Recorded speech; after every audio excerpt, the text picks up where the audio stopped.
Sebelum melanjutkan, jangan lupa subscribe dulu. Terima kasih. Bab 112, Kedatangan Keluarga Yang.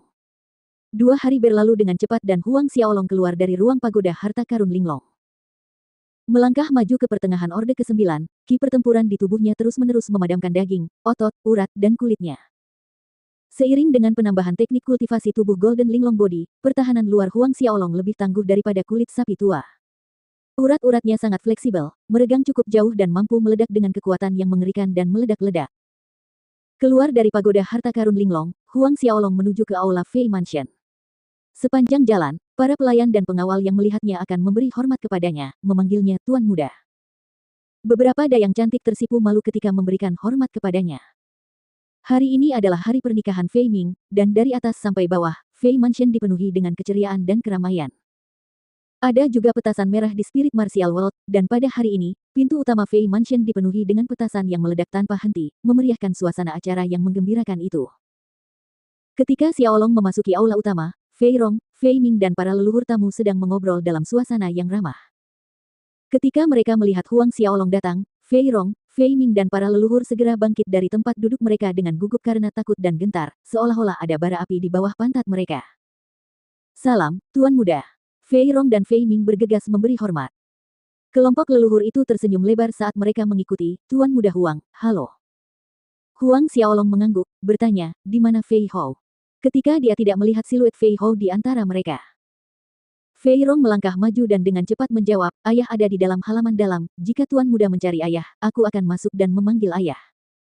Tidak perlu, aku akan mencarinya sendiri. Huang Xiaolong melambaikan tangannya dan meninggalkan aula utama. Setelah Huang Xiaolong meninggalkan aula utama, semua orang tampak lega, terutama pasangan ayah dan anak, Fei Rong dan Fei Ming. Ada lapisan keringat yang terlihat jelas di dahi mereka.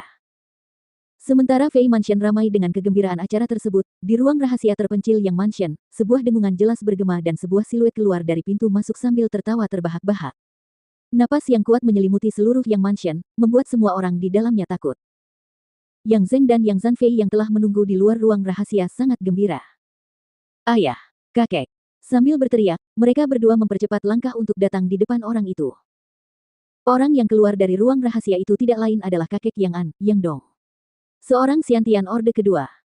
Kaki Yang Dong menyentuh tanah, matanya menyapu sekelilingnya, dan bertanya, di mana Aner? Mengapa aku tidak melihat Aner? Yang Zeng dan Yang Zanfei, ayah dan anak, ragu-ragu. Apa ini? Yang Dong mengerutkan kening. Ayah, Yang An dipukuli dan terluka parah. Sekarang dia terbaring di tempat tidur dan karena itu, dia tidak bisa menyambut ayah setelah berlatih secara tertutup. Yang Zeng melangkah maju dan menjelaskan. Apa? Cahaya tajam bersinar dari tubuh Yang Dong saat auranya yang mengerikan menembus langit, dan kebrutalan bersinar di matanya. Siapa itu? Siapa yang melakukannya? Itu orang-orang dari Fei Mansion. Sela Yang Zanfei. Rumah Fei. Apakah Fei Hou? Apakah dia sudah kembali? Tanya Yang Dong. Menurut pendapat Yang Dong, mengenai Fei Mansion, Fei Hou adalah satu-satunya orang yang memiliki kemampuan untuk menyakiti Yang An. Yang Zeng menggelengkan kepalanya, Fei Hou memang telah kembali, tetapi itu bukan Fei Hou. Sebaliknya, itu adalah seorang anak bermarga Huang, berusia sekitar 15 hingga 16 tahun. Fei Hou kembali bersamanya. Seorang anak dengan nama keluarga Huang. Yang Dong tercengang dan tak terduga, tidak lebih tua dari 16 tahun. Seseorang semuda itu mengalahkan Yang An. Yang Zeng mengangguk, ya, dan anehnya, Fei Hou memanggil anak ini dengan sebutan Tuan Muda. Ayah, Fei Hou juga telah menembus alam Xiantian. Oh, dia berhasil menembus alam Xiantian.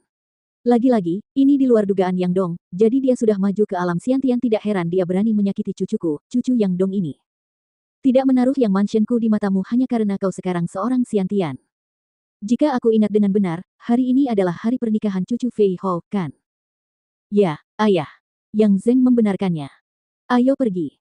Kalian berdua ikut aku ke Fei Mansion, kita akan mengirimi mereka hadiah besar. Yang Zeng dan Yang Zanfei sangat gembira dan itu terlihat di wajah mereka. Dengan pimpinan ayah, kali ini Fei Hou pasti akan mati. Yang Zeng mencibir dalam hatinya. Dengan demikian, dipimpin oleh Yang Dong, sekelompok besar orang dari Yang Mansion menuju ke Fei Mansion dengan cara yang bermartabat. Sebelum berangkat, Yang Dong melakukan perjalanan ke mata air hijau untuk menemui cucunya, Yang An. Ketika ia melihat dada Yang An tampak cekung karena dipukuli, amarah dan niat membunuh di dalam hatinya pun membara. Sepanjang perjalanan, orang-orang dari istana yang membuat semua orang di jalan ketakutan, sampai-sampai mereka berlarian atau bersembunyi setelah melihat mereka dari jauh. Hanya setelah orang-orang dari istana yang pergi jauh, para pejalan kaki baru keluar dari persembunyian. Itu orang-orang dari rumah Yang. Dari kelihatannya, mereka akan pergi ke rumah Fei. Akan ada pertunjukan bagus, dan hari ini akan ada pernikahan di Fei Mansion.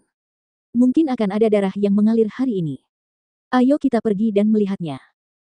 Sekelompok pejalan kaki mengikuti Yang Dong dan rombongannya dari kejauhan, menuju ke arah Fei Mansion.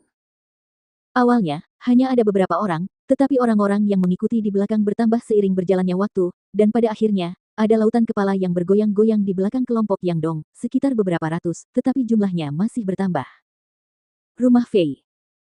Huang Xiaolong dan Fei Hao tengah duduk di aula utama, berbincang dengan para leluhur keluarga lain saat itu ketika, dari arah pintu utama Fei Mansion, terdengar dua teriakan tragis dan kegaduhan yang mengejutkan. Pada saat ini, seorang pengawal Fei Mansion yang ketakutan berlari ke aula utama, dia dengan cepat berkata ke arah Fei Hao, "Tuan tua, orang-orang dari Yang Mansion ada di sini, Yang Dong memimpin mereka." Yang Dong. Para leluhur yang datang ke pesta pernikahan terkejut. Yang Dong mewakili ahli Xiantian Orde kedua. Terlebih lagi, Yang Dong dikenal karena sifat protektifnya. Suatu kali, putra seorang adipati memukuli pengawal istana Yang dan Yang Dong ini benar-benar pergi ke istana adipati secara langsung untuk meminta penjelasan. Ia bahkan membiarkan pengawal itu memukuli putra adipati hingga setengah mati, dan meskipun adipati mengadu kepada raja, namun, masalah itu dibiarkan begitu saja dan tidak terselesaikan. Kali ini, yang terluka adalah cucu kesayangan Yang Dong, Yang An. Kali ini, Yang Dong datang, kemungkinan besar. Dia akhirnya datang. Ekspresi Fei Hao berubah dingin, dia telah mempersiapkan kedatangan Yang Dong selama 2 hari terakhir. Tuan muda. Fei Hao berbalik untuk melihat Huang Xiaolong. Ayo kita keluar dan lihat, kata Huang Xiaolong sambil berdiri. Fei Rong, Fei Ming, dan para leluhur semuanya berdiri, mengikuti Huang Xiaolong dan Fei Hao keluar dari aula utama.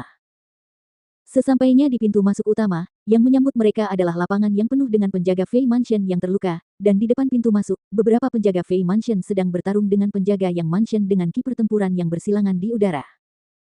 Yang Dong, Yang Zeng, dan para ahli Yang Mansion berdiri menonton di samping. Kedua ujung jalan dipenuhi oleh banyak penonton. Saat Fei Hao keluar, tatapan Yang Dong jatuh pada tubuhnya dan percikan api menyala ketika mata Fei Hao dan Yang Dong bertabrakan. Setelah beberapa saat, Yang Dong mengalihkan pandangannya ke Huang Xiaolong. Matanya berkilau seperti bilah tajam dan niat membunuh meledak. Ketika Fei Hao, Huang Xiaolong dan yang lainnya keluar, para penjaga dari kedua belah pihak berhenti dan mundur ke samping. Kemudian, Yang Dong dan Yang Zeng melangkah ke depan. "Pang, kau bajingan bermarga Huang itu." Yang Dong menatap Huang Xiaolong dengan dingin, "Aku tidak peduli apa identitasmu, karena kau telah melukai cucuku, kau harus membayar harganya. Permintaanku tidaklah tidak masuk akal, selama kau bersedia memotong kedua lenganmu, aku bisa menyelamatkan hidupmu." Kemudian, Yang Dong menatap Fei Hao, "Jika tidak, kau tidak hanya akan mati hari ini, bahkan seluruh Fei Mansion akan dikubur bersamamu."